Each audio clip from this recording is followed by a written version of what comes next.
In a large pot with 1.5 liters boiling water, we'll add 1 teaspoon salt and 1 teaspoon baking soda.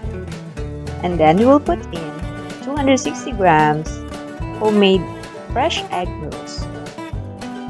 We'll cook this for 2 to 3 minutes or until fully cooked.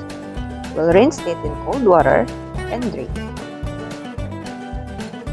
In a large wok, we'll heat 2 tablespoons olive oil, and then we'll fry 1 small diced onions, and we'll add 1 julienne carrots and 1 handful of chopped cabbage.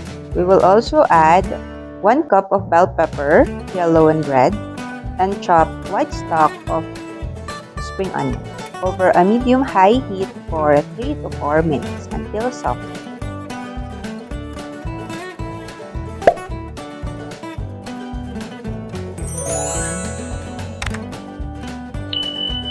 We will then add 2 minced garlic, half teaspoon ginger, 1 cup mushroom, and 1 cup bean sprouts.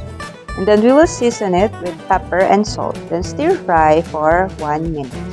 After that, we will add 260 grams cooked egg noodles, mix it together with the vegetables, and half chopped spring onions.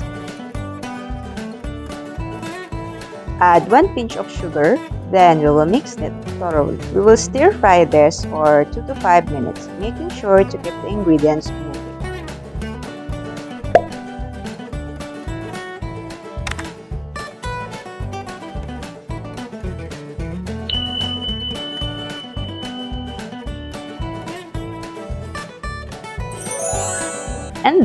And then we will mix through 1 tablespoon oyster sauce and 2 tablespoons soy sauce.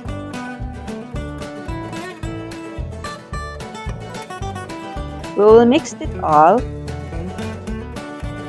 and also add salt as needed. We will turn off the heat and plate it. We'll now garnish it with sesame seed and remaining spring onion and serve. It is now time for a taste test.